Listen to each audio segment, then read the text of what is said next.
Well, this is somewhat annoying. I recorded my table talk yesterday, Friday lunchtime, as I normally do. Um, Half an hour of material plus a little bit that I've done in the garden. And then this morning I've come to sit down and edit it and get it out. I mean, it's 6:30 in the morning now. And I was hoping that I'd have this up to you for somewhere between 8 and 8:30. And for some reason, it managed to record absolutely no sound whatsoever. So here we are, starting again. Welcome to the Saturday Table Talk, usually recorded on Friday, but this time recorded on Saturday.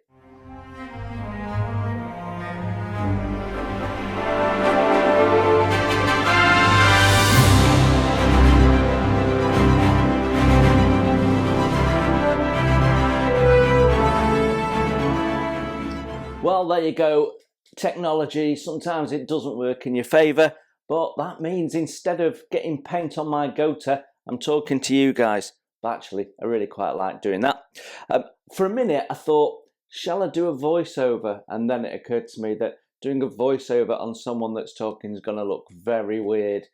Very, very weird. For those of you who remember watching Monkey in the 1970s, you know what I'm on about. Okay, so firstly, all my new subscribers in the last week, thank you very, very much for joining the channel. Your support is greatly appreciated. I'm sure you're going to find some stuff over the coming weeks and months that you find interesting. For those of you who've been subscribed longer, and in some cases much longer, welcome back. Welcome to Table Talk. Thank you for staying with the channel. It's greatly appreciated. Loads coming up. And that's what we talk about. If you've not seen a Table Talk video before, then what we do is we talk about what we did last week, and then we talk about what's coming up. It gives you an insight into what's happening, what you're not seeing on the channel yet, but is in plan, what's happening with the family, why things are happening. If I'm changing dates with stuff or doing something different, you'll hear about it first here. And currently at the moment, we're also I'm thinning down my stash, so I have some models that some of them I'm offloading at an utter bargain price, and some of them I'm going to say, listen, if you want it, you can have it for the cost of postage. The very first one we did was a giveaway just to whet people's appetites and to say thank you to everyone for all the support, and that will be winging its way over to Australia very soon. So we have a draw to do. We'll do that later on towards the back end of the video. I am not got another model that I'm going to sort out this week, purely because next week, when this video comes out, I'll be going away on holiday, so I won't have time to pack it and ship it, and then it just makes it a bit complicated. So there isn't one this week, but it'll be back next week. Okay, right then, on with the show. What happened in the week that's just gone? Well, we kicked off last week actually with a video on Sunday, which is unusual. I very rarely put anything out on Sunday, and that was the supplier showcase for the commercial vehicle group build. Once again, a big thank you to everyone who got involved in the group build. I certainly had a lot of fun despite what was going on in my personal health at the time. And clearly many of you did too, and some of you shared your builds with me, and that's what the showcase was. So if you've missed that, go and have a look at what some of the subscribers have been up to during that build. We also share my build at the end, and Rob's, who was co-hosting for us. It was interesting to see that lots of people were going for a similar period, and of course one of the stars of the show was the Stagecoach. It's not something you see as a model done very, very often at all. I'm aware of one or two wooden kits. I've got to be honest, I'm not sure I was even aware there was a plastic kit of a Stagecoach. So I think Bob did a tremendous job of that. It was such an old kit, he had to do quite a bit, completely scratch build the interior. and at the end of it, it looked fabulous. So yeah, well done to you, Bob. Well done to everyone. Completely enjoyed all of those builds. There were some absolutely fantastic builds in there, and some people did a lot of work with fruit and vegetables and stuff like that, or furniture and all sorts of stuff. So quite an eclectic mix. I really enjoyed it. Someone asked the question, will the commercial vehicle build come back next year? And the answer is, at this stage, I don't know. I certainly enjoyed it. I'd like to think it would, but it all depends on what I've got on and how busy I am at that point next year. So don't know at this stage, but this is the place to find out, so keep tuning in. So that was Sunday's video out of the way. Then we had a little bit of a change around because I wanted the Lancaster Nose first impressions to go out on the day of the anniversary, or connected day of the anniversary, because it sort of straddles 2 days with it being a nighttime operation. But so that video went out. A lot of interest in it from people watching the video. A lot of people sharing my disappointment with the clear parts. There's one person who said, well, just ask for replacements. Well, that might be the case, but I fear I'd get exactly the same back, because everyone who has looked at this kit is saying the same thing about the clear parts. It's not just me. It's not like I've got one bad box. They're all bad, Somebody said, well, I never look at the paint instructions, so it's not a problem. Well, that might be right for you, and you've got to remember, as modelers, we're all individuals and we all go about things very differently sometimes. But there's a lot of people who buy a kit and want everything and expect everything in the box to be able to build the kit. That is my expectation. Sorry, I just hit the mic. My expectation as a modeler is that everything you need to know to be able to build and complete the kit is in the box. I think that's your starting point for a model kit. I absolutely do. And a lot of Chinese companies are not bothering with the full instructions and letting companies off by saying, oh, well, it's lost in translation. I work with Chinese people all the time. I work with hundreds of Chinese companies, and yes, sometimes the English isn't perfect because they're translating and it's not the primary language. I get that, but that's not a reason to not actually do a whole piece of work and list some colours. It's laziness, and quite frankly, it's contempt for their customers. So those of you who are saying, oh, no, actually, border kits are brilliant, fine, crack on, you fill your boots if that's what you want to do. I personally will never buy another one, but that's just me. Okay, lots of people seem to be agreeing with me. Peter Oxley's talked about it at length. One or two other people have talked about it as well, and lots of people appeared to agree with me. What you expect in the box as a minimum level wasn't there. And yeah, there you go.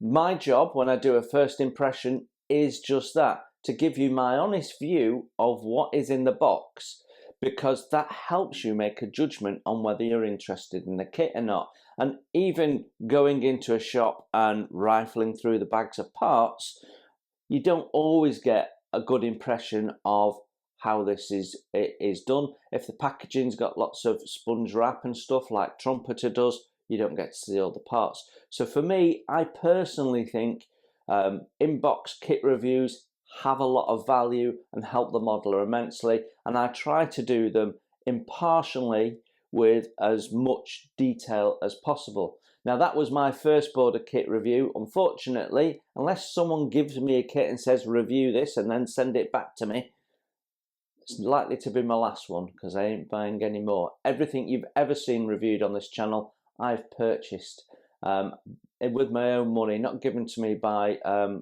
someone to promote. So there you go. You got my honest view. If you've got a different view, that's absolutely fine. We're all different, we all approach it differently. But nevertheless, a video that caused a lot of people to have a chat and talk and share their views. And I thank you for everyone who made a comment. I appreciate them all. Now then, moving the schedule up a little bit, with the video going out on the Tuesday, gave me a little bit of space. So what better to do than to give you guys a bargain? And if you haven't seen it, you've got just a few days left before we do the draw on the 1 to 200 Scharnhorst kit. So yes, my friend of the channel, Neil, many of you will know that he donated to the channel 1 to 200 Bismarck kit, which we've committed to build on the channel at some point. And he also has a 1 to 200 Scharnhorst kit. Now he has sent me a photograph of the kit on a chair in his living room, so we know it's definitely there. Like I said last week, I have met the guy, so I know the guy, and he certainly followed through with 2 things for me now so far. And he's offering that kit to someone in the UK for £100, including postage, which is a huge saving. And as you all know, I'm thinking of building the Scharnhorst very, very soon. When I say thinking, I'm actually quite excited about it. The kit is just over there out of shot. I'm going to show you in a minute the paint scheme I'm going to do. Yesterday I ordered paints for it, so it's definitely happening, guys. So this gives you an opportunity to build along with the channel if you like, and if not, it certainly gives you an opportunity to get hold of what is a really very, very good kit. It has 1 or 2 little problems that will bother some people. I'll be showing you how I work through some of those, at least when I do my build, but it gives you an opportunity of getting hold of a kit very soon. So if you didn't see that video, it came out on Thursday. It's 1-200 Scharnhorst for £100, and I'll be making that draw on Monday. So on Monday, there's been a lot of interest. There's something like 60 people that have shared an interest in that so far, roundabout. I've not exactly counted. So yeah, there's a lot of people interested, but if you think you might be interested, all I can say is you've got to be in it to win it. Then last night we had the build video for the fire truck part 2. I originally viewed it as probably a 3-part series. Looks like it's going to be a 4-part series. So we concentrated on the building up the interior of the cab. So the next stage is building up the exterior and the trailer, which involves putting the paint down as well, building that all up. And yeah, then we're pretty much done. So it's possible it might be a 3-part video, but because I was rushing the build towards the end to get to the deadline, because I'd taken best part of 3 weeks off with not feeling well, actually I changed my style during the video and did a lot of just videoing. So I think there'll be quite a bit of voiceover on the last bit, so the feel will change. It's possibly 3, possibly 4 videos, not sure yet. We need to work through that. So yeah, so the second video's gone out. It's not to everyone's liking. It's not quite pulling the views that the GOTA is, or 1 or 2 other things have, but that's fair enough.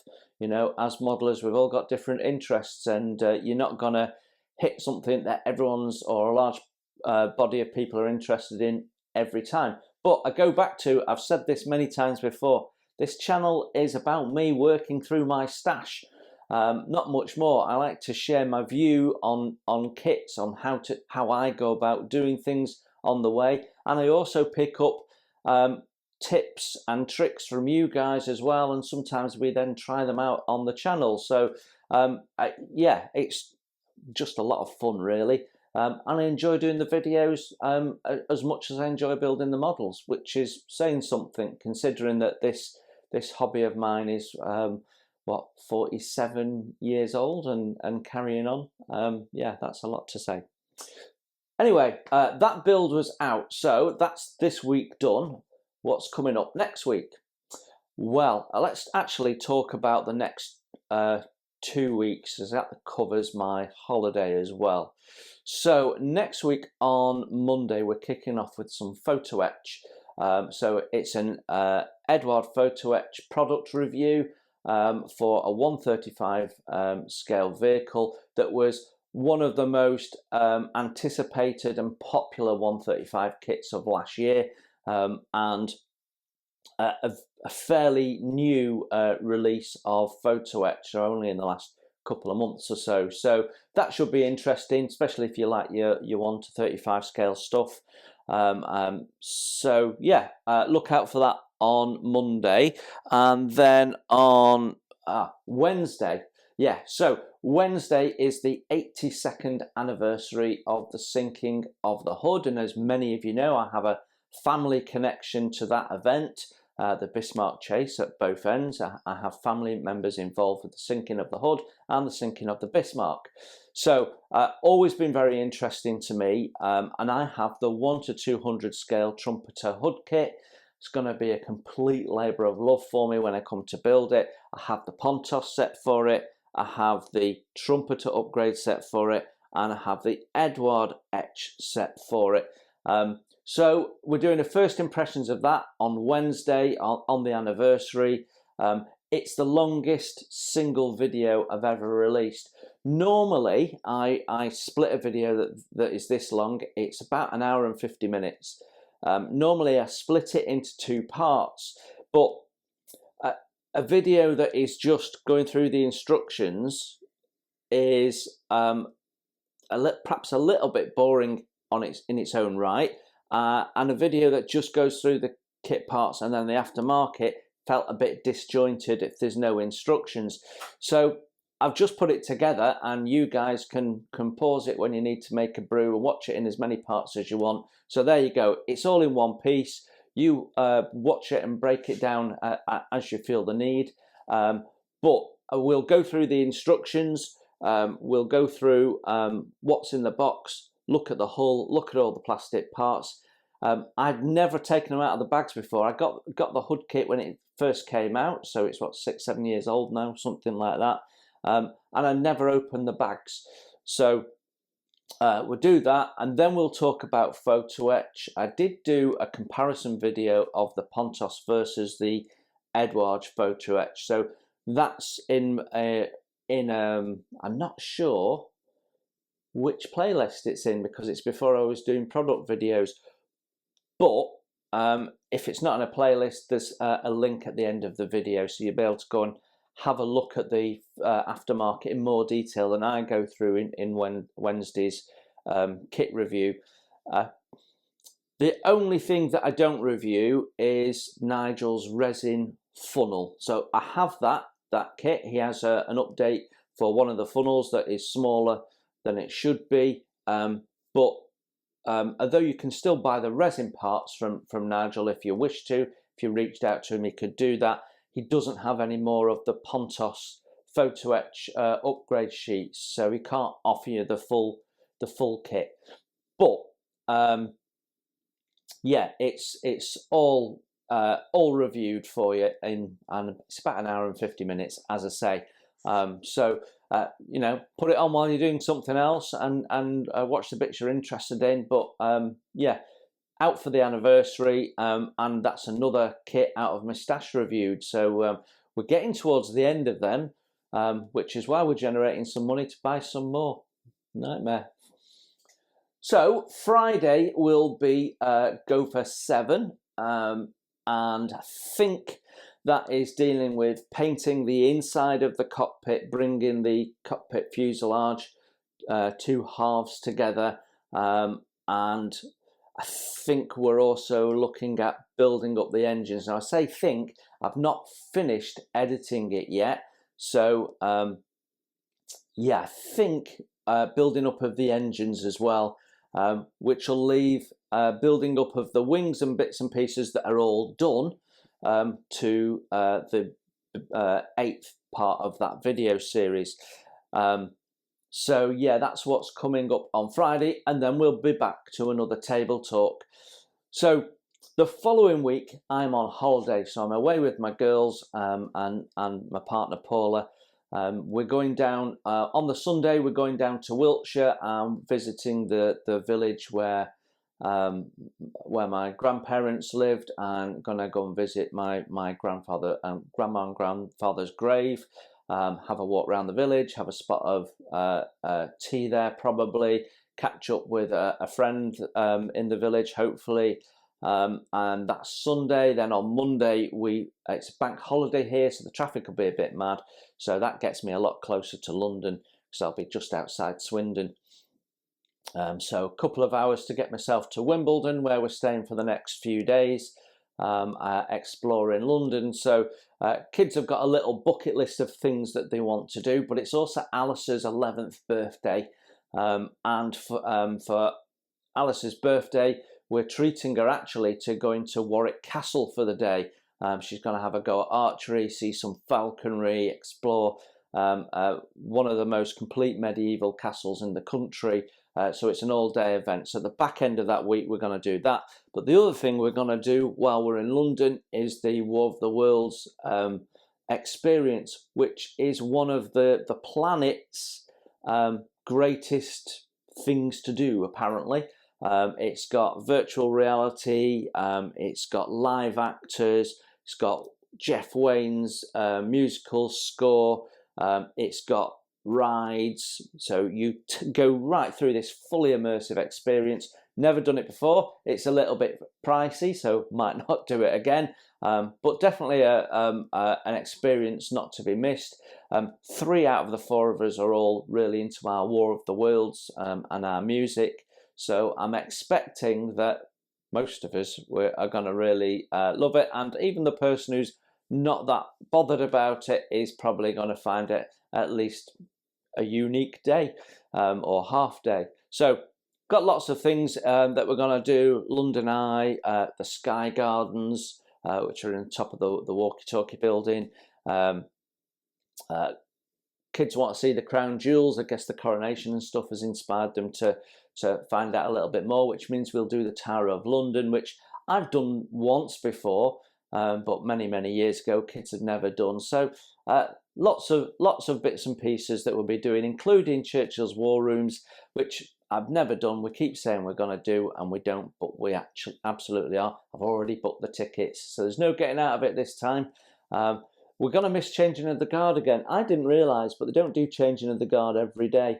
And the day that we're in that area of London is the day they don't do it. So we might get to see it, but it looks like we're probably going to miss it the way we've got our few days planned out. So because I'm away doesn't mean you won't get videos. When I'm on holiday, that gives me a chance to do a lot of video editing, because I'm generally awake before everyone else is, so I can sit in bed, do some video editing, and then we get people up. And same again in the evening, get back to the hotel, not much to do. I can do some video editing while people read books or whatever before we hit the hay. So I'm hoping to get ahead with my video editing. So that's the main thing for the channel. We'll talk next week about what's coming up for certain during then. Now, on the bench, what's happening on the bench? This weekend, it's GOTA weekend, so we start putting some paint down on the GOTA. So I have these tailplanes which aren't used. These are not for this version of the model. So I'm going to have a little bit of play. On the one hand, I'm going to play with the green paint colour. A couple of things I want to mess around with some of the finishes. I've got some of the mixed shaders I want to just play with, because on the wings we've got these little undulations between the ribs, and I want to just be clear in my head how to get the best result out of that. And then on the other side, I'm going to play with dark wood paint effects, ready for the floats, the nose of the aircraft, tail of the aircraft, where we have these colours. So that's what I'll be doing as soon as I've edited this video and got it out. And then will hopefully be putting some paint down. And what I generally do is, what I start at the weekend is the model I carry on working on in the week. So if I get any time during the week, I have one night of modeling in the week. And sometimes I can do bits and pieces if I'm listening into a meeting at work and I'm not actually partaking in it. I can sometimes be cleaning up parts or whatever whilst that's going on. So it'll all be GOTA focused, and that means I'll have material for the next couple of videos, hopefully. So yeah, all that going on. I might be painting the engine as well this weekend, because they're already built up. They're largely black, but there's brass and some other metals to pick out as well. So one way or another, it's GOTA all this week. Obviously, the videos that I'm putting out for the commercial group build, the fire truck, that's built, so that material's all there. And I've also got the ICM 172 scale Ghost of Kiev kit that is built, just waiting paint. So I've got some material there, so I can start putting that out. Last weekend we did just Queen Mary 2, so let's have a quick look at where she's up to. So last weekend and last week I was working on the Queen Mary 2.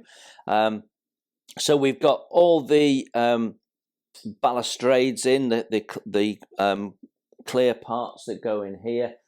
They were quite involved because they're just transparent clear parts in the kit, but they needs to be smoky, so we've had to make them smoky.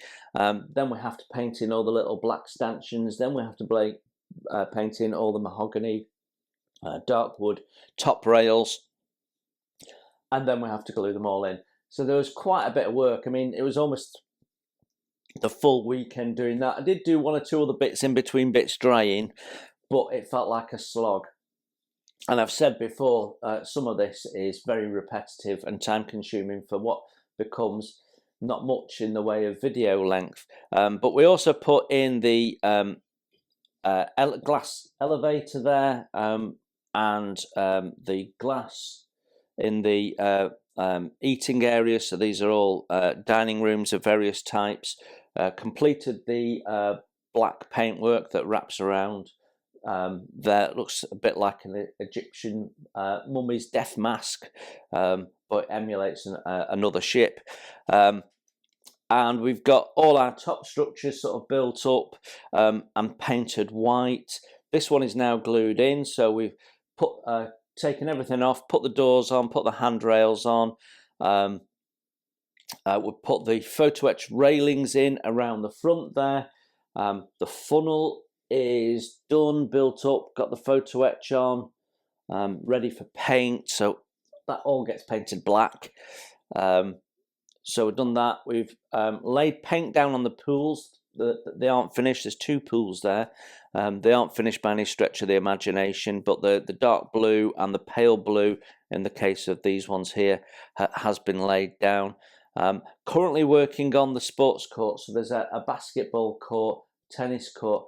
There's a little court behind it. I forget what that is.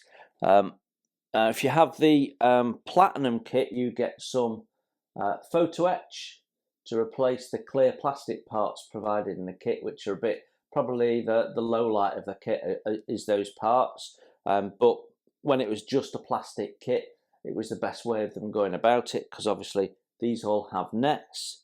So that's the first one made up, and then I have some Eduard photo etch mesh, which I'm going to be using as the netting, and that's working well, easy to work with. So plenty gone on with there. I haven't checked yet, but I think I've got enough material for another Queen Mary 2 video. So yeah, hopefully we'll get another one of those videos out soon, and probably will edit that while I'm on holiday and just check that I've got enough material. But I want it to be about an hour long.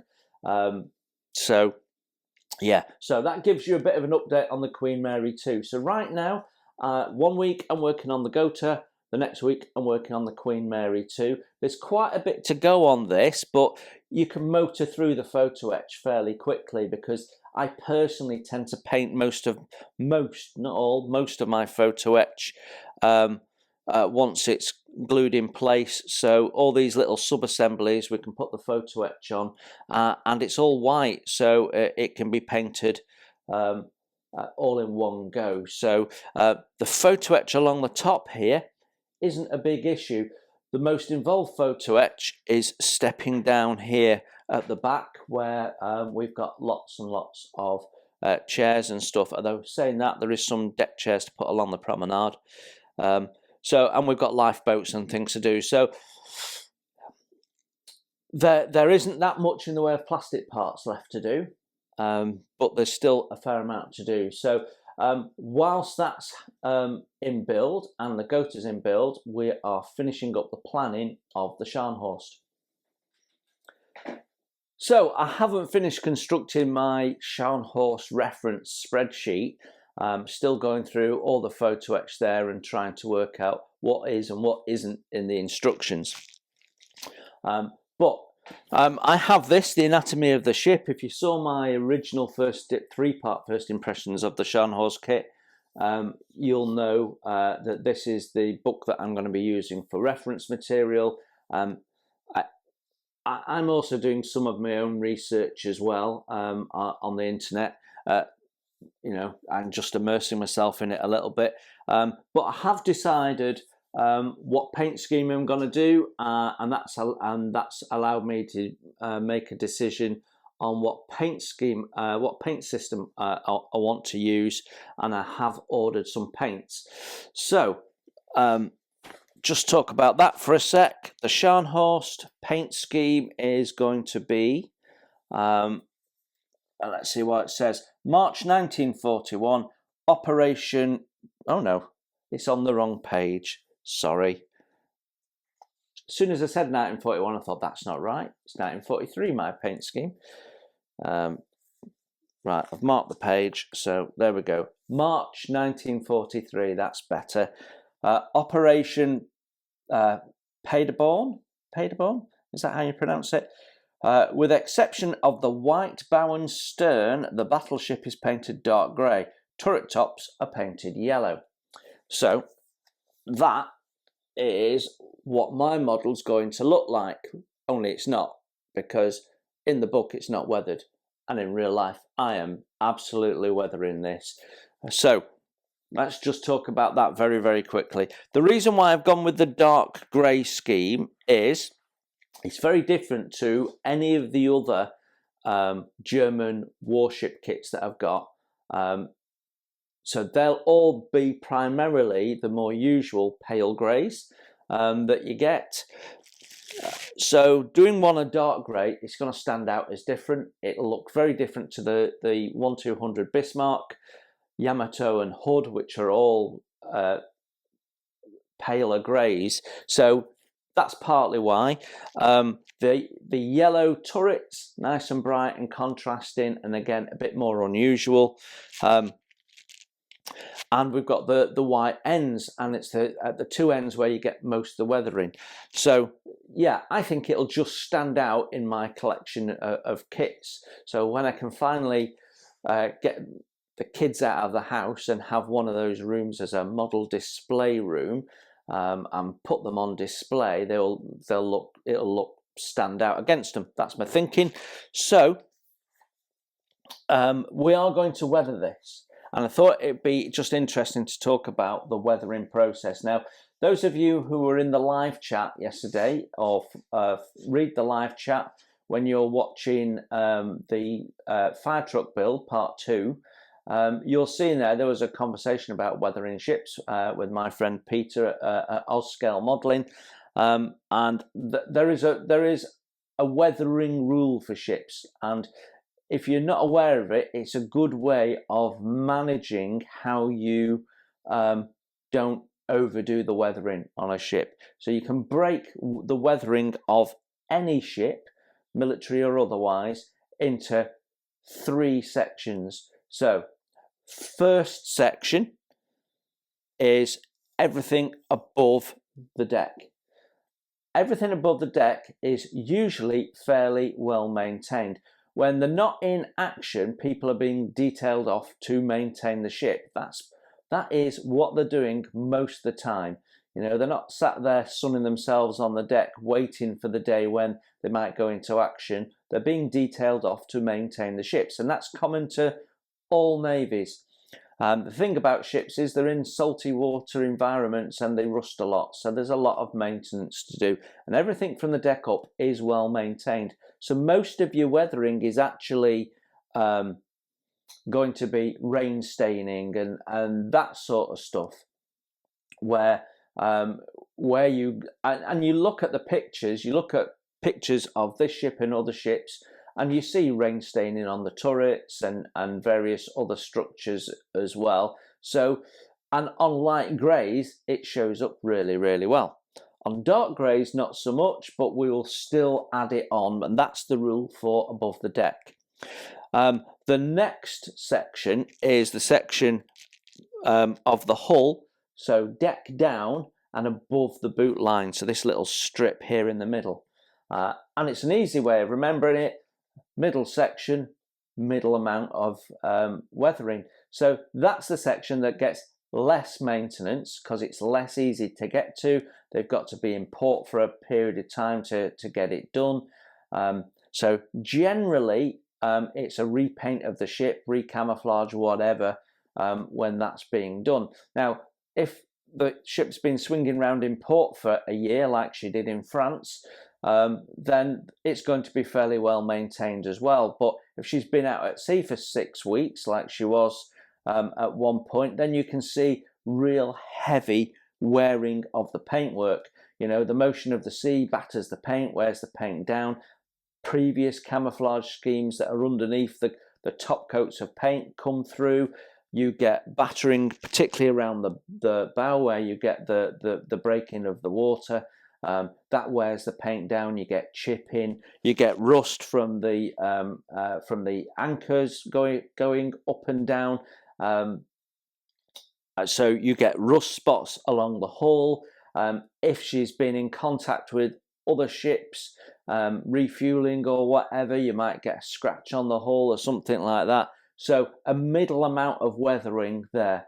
And then below the waterline of the hull, that's what you do the most weathering on. So that's your third rule. Most of the weathering, heaviest weathering underneath the hull, because she has to be put in dry dock to sort that out, and it's not done as often as repainting the rest of the ship. So you're going to get build-up of algae, you're going to get fading of the hull colours, you're going to get wear, you're going to get bumps, and you're going to get paint chipping from bumping into stuff that's, you know, flotsam in the water. So there's all of those things that you have to consider. So you get quite a lot of heavy weathering to be done underneath the hull, albeit the weathering of all three of those levels is quite different, as well as different amounts of it. There's different levels of it. So those are my 3 rules for weathering a ship. We'll be applying that to the Scharnhorst when we do it. I am really looking forward to it. So I had a look at my paint scheme, my paints, having looked at the schemes, and I have 2 paint systems that I prefer to work with for my ship builds, because they're very, very accurate when it comes to colours, and they work really well. My favourite paint system is the Colour Coats enamel paint system. Their paint colours for my money are the most accurate when it comes to ships. Their paints store for years, so you can buy them, doesn't matter if you don't use them again. They were formerly the White Ensign Models range of paints that were sold to Sovereign Models, and now Sovereign Models just concentrate on paints. They used to do other stuff as well, and they do a great job of maintaining it. So the plus side is you've got enamel paints, easy to work with, lovely paints that are very well matched. They do a lot of work into the paint matching. The downside is quite often there's out of stocks, and that's the case right now. In fact, I've emailed them and asked them when they're going to have them in, because the colour that you use for the boot line, the hulls of the ship boats, and all the steel decks, which is a very, very dark grey, almost black dark grey, is out of stock, and I need maybe another 4 tins of that to do this. And so I've asked them whether they're getting them in. The other paint system that I like to use is Life Colour. Their colours are very, very good. I wouldn't say necessarily quite as accurate as Colour Coats, but it's acrylic. You get big pots of it, so it goes a long way, and it has a nice satin finish when it dries naturally, which lends itself well to ships, particularly warships. And you can get the paint sets for certain projects. So and for me, they're very similar to Tamiya paint. So they thin down in the same way. You can airbrush them in the same way, but unlike a Tamiya paint, you can brush paint with them really, really well. They go down really well under brush. So they're everything a Tamiya paint should be. It's a better system than a Tamiya paint, to be honest. It's a lot easier to get hold of them. It's an Italian manufacturer, and they also make the paints for people like Billings Boats and what have you. But the Life Colour range of paints can be a little bit difficult to get hold of in individual paint pots, and I've yet to find someone that has a big stock of them in the UK. So you tend to buy them in kits. Most people are selling them as kits, and you buy a Craig's Maroon kit. Well, that doesn't give me enough pots on a 1/200 project, so I've ended up settling with some enamels from Colour Coats and some Life Colour paints as well for my build. I've had to order some Colour Coats paints. I think I've got enough of the Life Colour ones for the bits that I need. So the only thing I'm missing is this dark colour for the steel decks and what have you, which I'm hoping to get from Colour Coats, because I have a couple of Life Colour options that are dark grey, but they're not a perfect match, not a close match, and the colour that they do has a bit too much of a green tinge in it for my liking. So if I can't get hold of the Colour Coat paint, I have got a tin of it, and we'll have to mix some paint and try and match it. But I want to try and avoid that if I can. If Colour Coats can say, if Sovereign Hobby can say, I'll have them in stock in a month's time, then perfect. I'm good to go. So fingers crossed on that, and I'll let you know. But that's what we're going to be doing. It'll be a combination of Colour Coats and Life Colour on my 1/200 build, and you now know the paint scheme.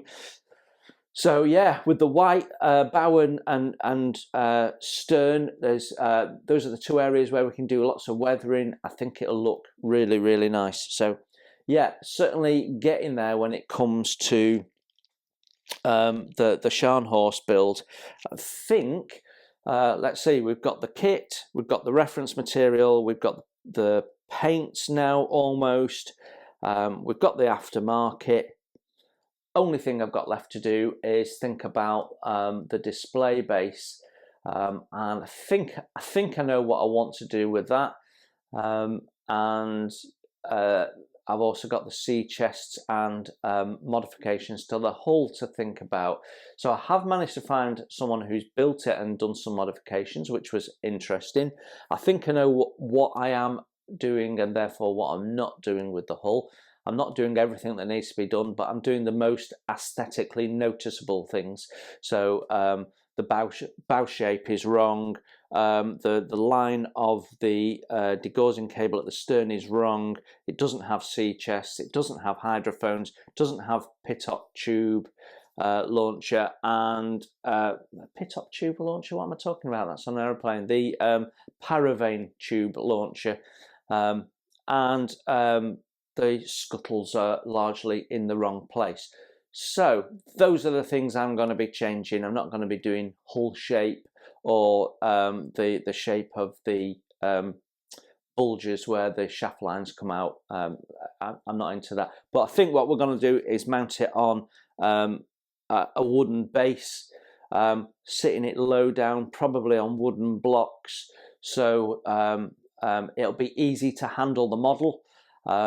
And also it will allow me to hide things like the build keels that need thinning out, and also the fact that we've not got the docking keel fully done in there, which you can hardly see anyway, even if it's uplifted. But I think we're going to do it flat on a wooden base, so I need to take a trip to B&Q, my hardware store, and see what they've got in the way of wood there that we can stain up. So that's something we'll have to do right at the start, because once the hull is painted and weathered, we'll be mounting it straight onto the stand, which will also become the build board. Right, let's do this draw for the 1700 Scharnhorst. Right then, just for people interested in the 1700 waterline Scharnhorst from Tamiya with the Flyhawk photo etch.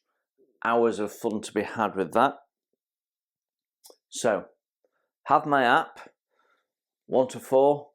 History is cleared, and random numbers have been assigned to the 4 people. So, let's see who has won.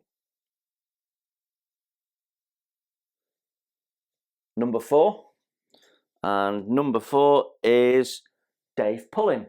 So, Dave, you need to send me an email to modelkitstuff@gmail.com and we'll organise getting that out to you, mate. Well done, and commiserations to the others, but I have more 1700 ship kits to offload at some point in the future. So stay tuned. Right then, that is it for this week. I've talked enough. My battery's about to die, so I've got to shut up anyway. So thanks for looking in. You enjoy your modelling. Have a fantastic week. And I will see you very soon on the next build video, hopefully, which will be Friday at 9:15 p.m. my time. You're welcome to come in. It will be the GOTA 7 and have a chat with fellow subscribers and watch the build, and I'll be there as well. Okay, take care everyone. Bye for now.